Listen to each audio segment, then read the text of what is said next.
शांति। शांति शांति।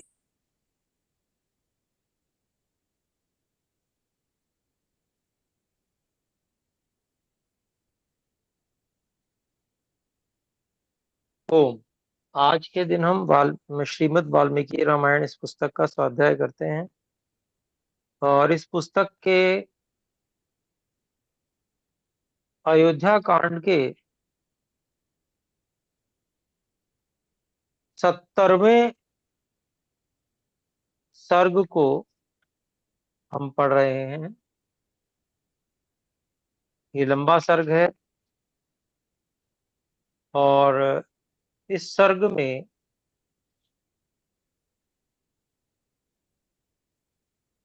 जो वन में आए हुए श्री राम जी हैं, माता सीता के साथ में, लक्ष्मण जी के साथ में,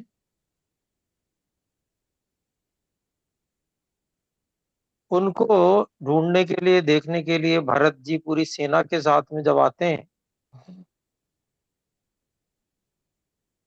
तो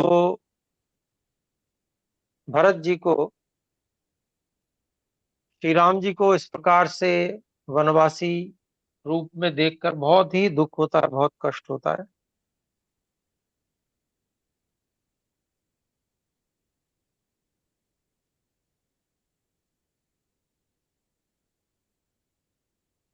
और वो श्री राम जी के चरणों में गिरते हैं और श्री राम जी उनको उठाकर अपने, एक तरह से जैसे गोदी में लेकर, गोदी में बैठाकर और फिर उनसे और पूरा हालचाल पूछते हैं।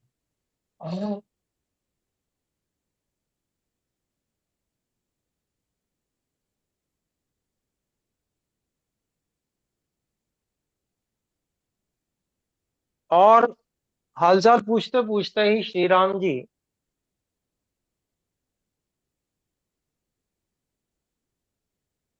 एक तरह से राजनीति का पाठ भी भरत जी को पढ़ा देते हैं, उसके विषय में सारी बातें बताते हैं। जैसे जो बड़े जब छोटों से मिलते हैं तो प्रेम से उनको उपदेश किया करते हैं, निर्देश दिया करते हैं, ठीक उसी प्रकार से श्री राम जी भरत जी से मिलकर उनको, उनसे हालचाल पूछते पूछते ही उपदेश भी कर रहे हैं।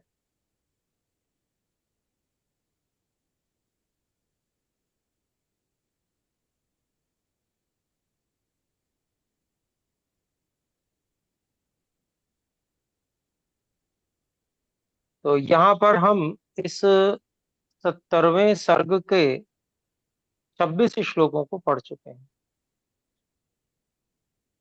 और आज हम 27वें श्लोक से आरंभ करने वाले हैं।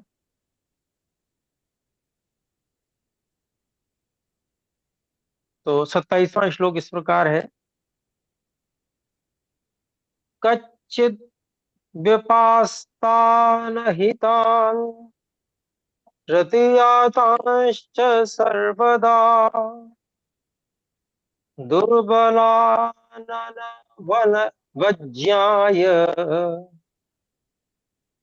वर्तसे रिपुसूदन। अलग अलग शब्दों को देखते हैं हम। कच्चित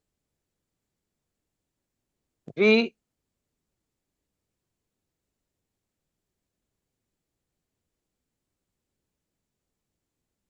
अपास्तान, अहितान, प्रतियातान च सर्वदा दुर्बलान अनवज्ञाय वर्तसे रिपुसूदन।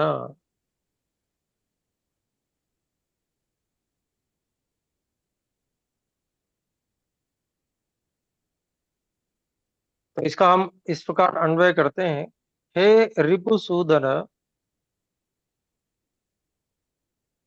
कच्चिद सर्वदा व्यपास्तान अहितान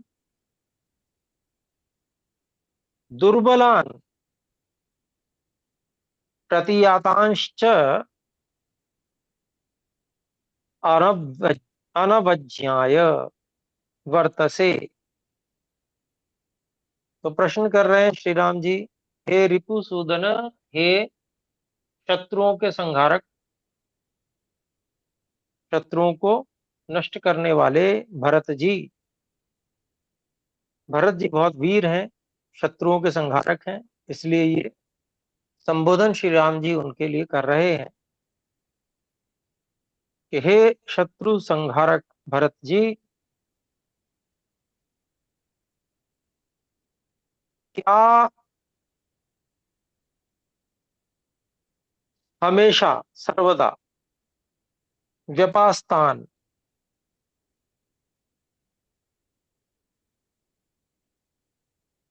अहितान, अर्थात जो भगाए जा चुके हैं, ऐसे अहितकारी शत्रु, ऐसे शत्रुओं को दुर्बलान प्रतियातांश्च, जो कमजोर हो चुके हैं, फिर भी फिर कमजोर होते हुए भी लौट के आए हैं, प्रतियातांश।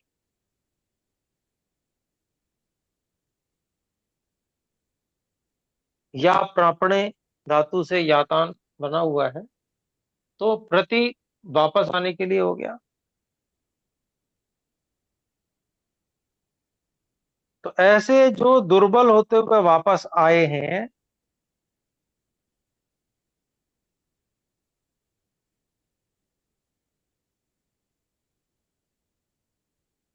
उनको अनवज्ञाय,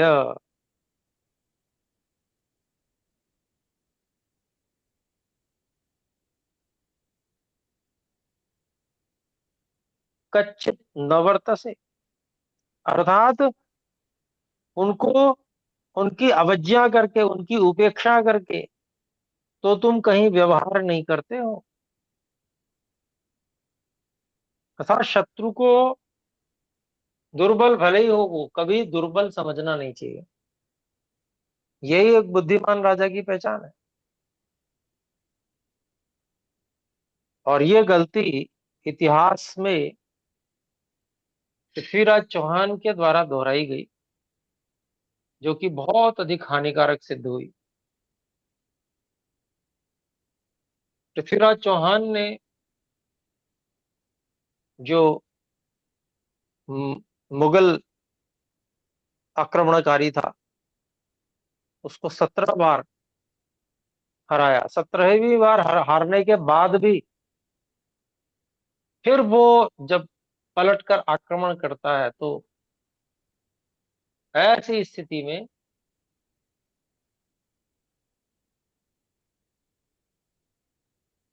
किसी तरह से वो फिर विजयी हो जाता है।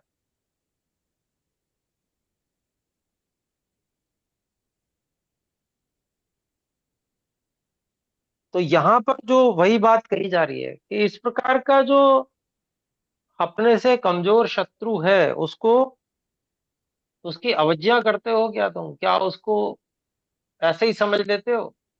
ऐसा तो नहीं करते कहीं कि शत्रु को दुर्बल कभी मत समझना चाहिए। ये वहां पर निर्देश दे रहे हैं, शत्रु जो है कैसा भी हो, उसको दुर्बल समझने की भूल कभी नहीं करनी चाहिए। क्योंकि आपने भले ही किसी को कितने ही अवसर दिए हो, परंतु शत्रु एक अवसर भी आपको नहीं दे सकता है। और ऐसा ही हुआ, आंखें फोड़ दी गई इत्यादि, इस प्रकार का सब कार्य हुआ। फिर आगे देखते हैं 28वां श्लोक। कच्चिन्न लौकायति कान् ब्राह्मणांस्तात सेवसे अनर्थ कुशलाह्येते बालाः पंडितवानिनः।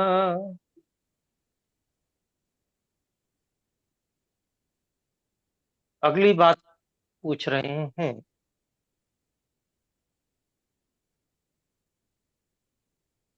अलग अलग शब्द है। कच्चित न लौकायति कान ब्राह्मणान तात सेवसे अनर्थ कुशलाः ही एते बालाः पंडित मानिनः।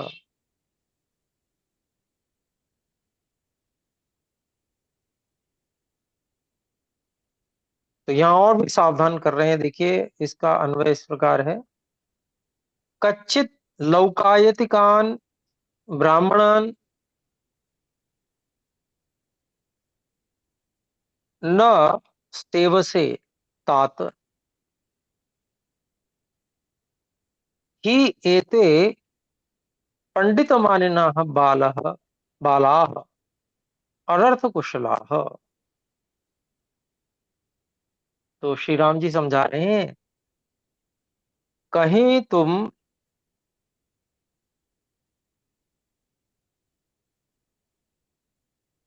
लौकायति कान अर्थात जो नास्तिक हैं, भौतिकवादी हैं, इस प्रकार के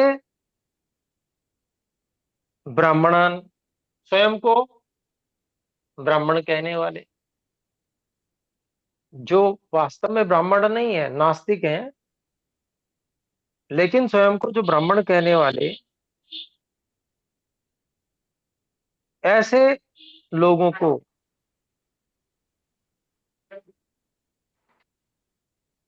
न सेव से, कहीं तुम ऐसे लोगों का साथ संग और सेवन तो नहीं करते हो। प्रश्न कर रहे हैं देखिए। अर्थात ऐसे लोगों का संग कभी करना नहीं चाहिए राजा को। कहीं तुम ऐसा तो नहीं करते हो। और कहते हैं, तात, हे छोटे भाई, हे भरत जी,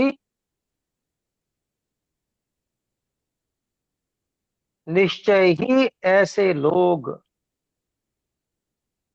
पंडित पंडित माने न, अपने आप को बड़ा विद्वान समझते हुए, समझने वाले बाला मूर्ख होते हैं। बालों वही अज्ञ, हाँ, जो जानता नहीं है वही बालक है, वही मूर्ख है। तो अपने आप को बहुत विद्वान मानने वाले ये मूर्ख, अनर्थ कुशला, बहुत अनिष्ट करने में बहुत कुशल होते हैं, बहुत नुकसान पहुंचाते हैं ये लोग।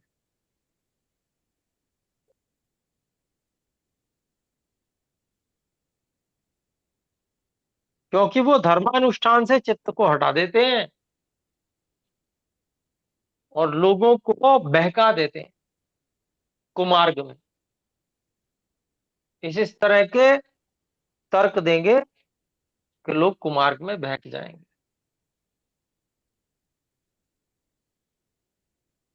उदाहरण के लिए, नास्तिकों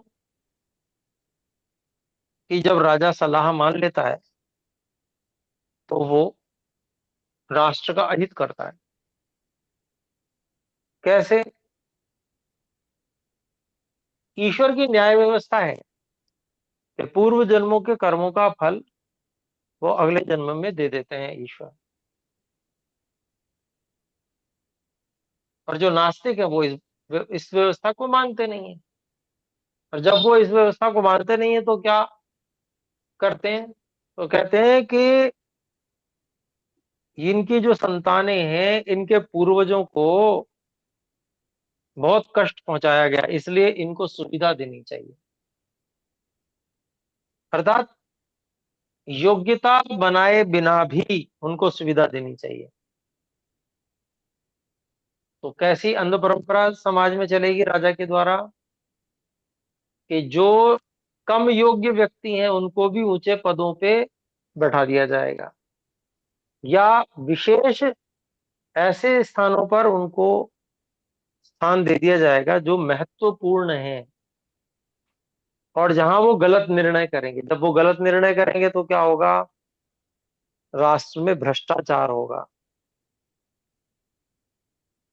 और अन्याय व्यवस्था हो जाएगी, अन्याय फैल जाएगा, लोग उससे हानि उठाएंगे, अनर्थ होगा उससे। जैसे अगर चिकित्सा के क्षेत्र में देखें तो यदि अयोग्य व्यक्ति चिकित्सक बन जाए तो वो लोगों को ठीक प्रकार से चिकित्सा नहीं देगा। चिकित्सा न देने से राज्य में अस्वस्थता बढ़ेगी, अस्वास्थ्य बढ़ेगा और उसके कारण से लोग दुखी रहेंगे। तो अभी ये जो आरक्षण चल रहा है, ये नास्तिकता को मानने के कारण से चल रहा है। होना क्या चाहिए कि जो वर्तमान में जन्म हो रहे हैं, ऐसे लोगों को उन्नत करने के लिए, उनकी योग्यता बढ़ाने के लिए अधिकतम सुविधाएं देनी चाहिए कि योग्यता बढ़ाओ। बिना योग्यता बढ़ाए आपको कोई किसी विशेष पद पर नहीं बिठाया जा सकता है। किसी पद पर पहुंचना है उसके लिए तो योग्यता बनानी ही पड़ेगी। योग्य व्यक्ति ही पद पर पहुंच पाएगा। और किसी की उन्नति चाहते हैं, किसी व्यक्ति विशेष की या किसी समुदाय विशेष की, तो उसके लिए उसको योग्यता बनाने के लिए अधिक अवसर अवश्य भले ही दिया जाए। तो इससे क्या होगा? इससे ईश्वर की न्याय व्यवस्था पर विश्वास होगा कि अगर किसी ने गलत कर्म किया है तो अगला जन्म उसको निश्चित ही ईश्वर के द्वारा गलत दिया जाएगा, बुरा दिया जाएगा, दुख उठाएगा वो।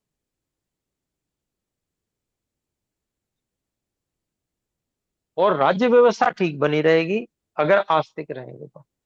जबकि नास्तिकों ने क्या किया? नास्तिकों ने ये आरक्षण आदि की व्यवस्था चलवा दी। किसके आधार पर?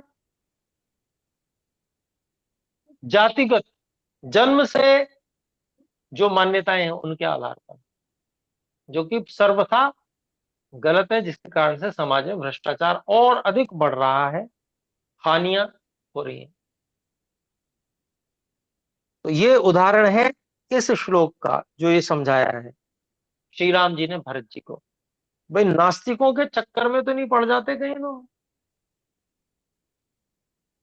और ये नास्तिक लोग बहुत कुशल होते हैं अनर्थ कराने में, और अनर्थ हो रहा है, देख लीजिए। 29वां श्लोक देखिए।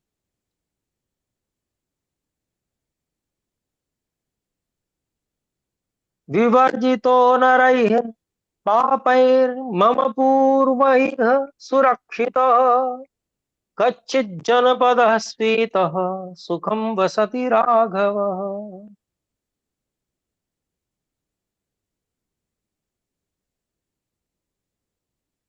तो इस प्रकार की चिंता कर रहे हैं श्री राम जी के यह जो मेरी जन्मभूमि, वह सब भली प्रकार से तो है।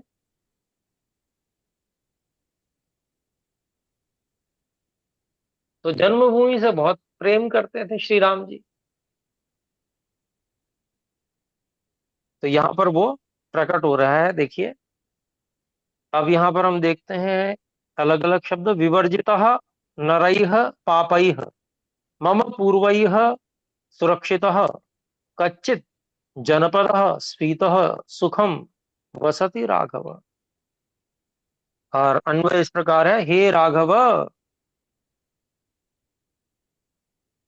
पापैः नरैः विवर्जितः मम पूर्वैः सुरक्षितः स्फीतः जनपदः कच्चित् सुखम वसति।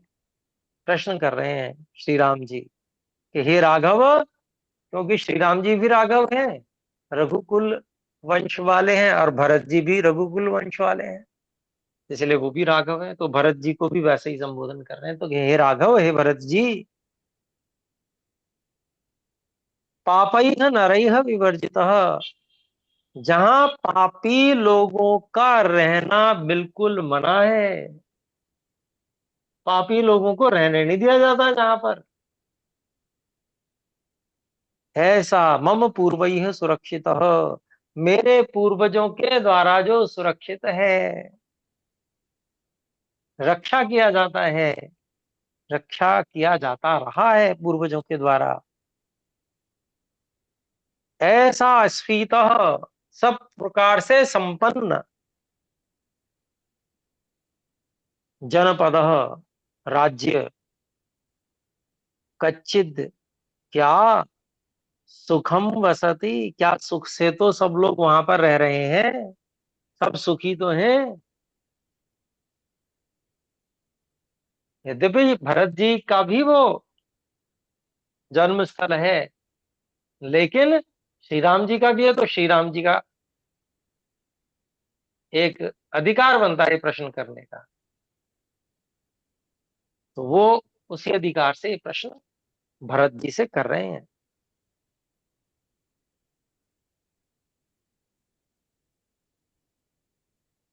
तो पीछे जो सावधान किया जिन जिन बातों से, वो बातें भी इसलिए पूछी कि भाई वो उन बातों का आप ध्यान नहीं दोगे तो फिर तो दुख पक्का है, दुखी होंगे लोग। और आज भी उन बातों का ध्यान नहीं दिया जा रहा है, तो हम देख रहे हैं कि दुख कितना बढ़ रहा है।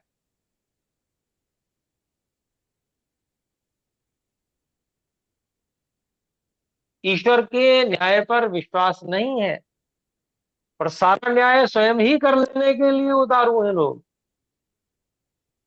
नास्तिक लोग। और राजा भी उनके प्रभाव से प्रभावित हो गया है, और उसके कारण से अन्याय भी हो रहा है, योग्यता का अपमान हो रहा है, जिसके कारण से एक अराजकता जैसी भी है देश के अंदर। यद्यपि विवशता इस कारण से है कि वर्तमान राजा से अधिक अच्छा और कोई राजा उपलब्ध नहीं है। बाकी सारे और बेचारे और भी ज्यादा गए गुजरे गिरे मरे हैं। तो विवशता यह है कि भाई चलो, और भी गया गुजरा गिरा मरा कोई ना आ जाए, तो इससे अच्छा तो ये भी ठीक है। तो इस विवशता के कारण से लोग राजा को बनाए रखे हुए हैं। और इस प्रकार की जो एक बात है, ये उन लोगों को समझ में आती है जिनको आदर्श स्थिति पता है, पर सामान्य व्यक्ति को आज आदर्श स्थिति भी पता नहीं है। इस कारण से विवशता में जन सामान्य जो है वो है। तो आइए देखें 30वें श्लोक को। कच्चित्ते दयिताः सर्वे कृषि गोरक्ष्य जीविनः वार्तायां संशितस्तात लोको हि सुखमेधते।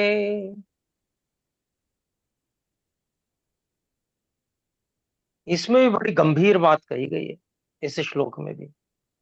और आज के परिप्रेक्ष्य में बहुत जानने देखने योग्य बात है। अलग अलग शब्द है। कच्चित ते दयिता सर्वे कृषि गोरक्ष्य जीविनः वार्तायां संशितः तात लोकः ही सुखम ईधते। और इसका अन्वय इस प्रकार करते हैं। हे तात कृषि गोरक्ष जीविनः सर्वे ते दयिताः कच्चित् सुखम वार्तायां संश्रिताः लोकः ही एधते।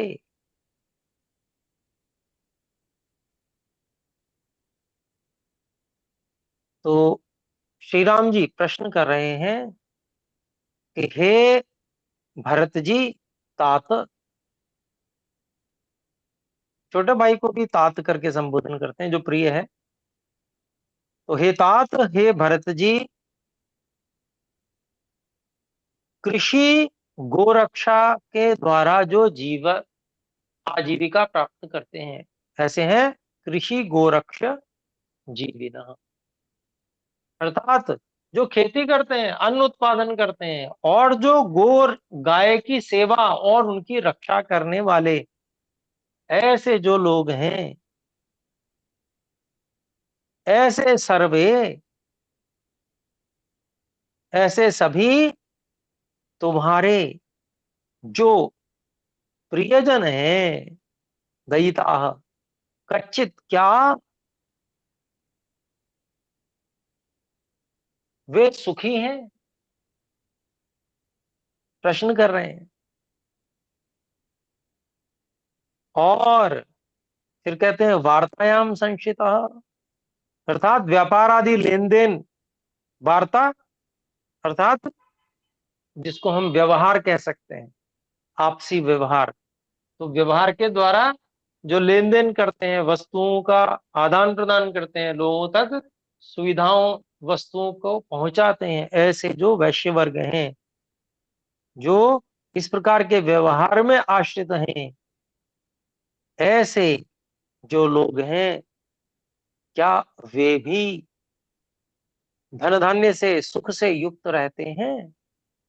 ये प्रश्न पूछ रहे हैं। तो ये प्रश्न इसलिए पूछा कि अगर कृषि और गौरक्षा के द्वारा जीवन यापन करने वाले लोग, व्यापार को करने वाले लोग, लोगों को सुविधाओं को पहुंचाने वाले लोग अगर सुखी नहीं होंगे, ये मध्यम वर्गीय लोग होते हैं, तो जब ये सुखी नहीं होंगे तो प्रजा कभी भी सुखी नहीं हो सकती, क्योंकि इनकी ही संख्या सबसे अधिक होती है। दरिद्र प्रायः जो सुखी राज्य होते हैं, दरिद्र बहुत कम होते हैं, ना के बराबर, मध्यम वर्गीय ही अधिकांश होते हैं। और उनमें भी जो कृषि करने वाले, खेती करने वाले और गोरक्षा करने वाले, गौ सेवा और रक्षा करने वाले, तो आज के जो राजा हैं उनके ऊपर भी ये प्रश्न है कि क्या वो इनका ध्यान रखते हैं, और यदि वो उनका ध्यान पूरी तरह से, अच्छी तरह से नहीं रख रहे हैं, गौरक्षकों का भी ध्यान नहीं रख रहे हैं, तो ये एक बहुत बड़ा प्रश्न चिन्ह है सरकार के ऊपर। गौरक्षकों को आज की जो सरकार है वो अगर गुंडे के समान मानती है, तो ये बहुत दुर्भाग्य का विषय है।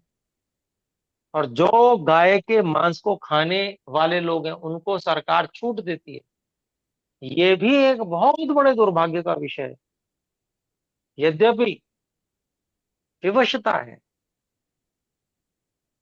कि इनसे अच्छा और कोई अभी नहीं है, लेकिन ये जो स्थिति है ये हमेशा नहीं रहनी चाहिए, इसके लिए तैयारी करनी चाहिए और अच्छे लोगों को सत्ता में लाने के लिए प्रयास करना चाहिए।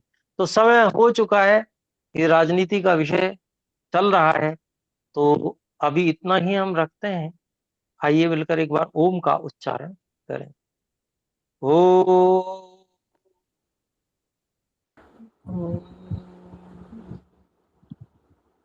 सभी को सादर नमस्ते। नमस्ते गुरुजी। नमस्ते गुरुजी। नमस्ते आचार्य जी। नमस्ते।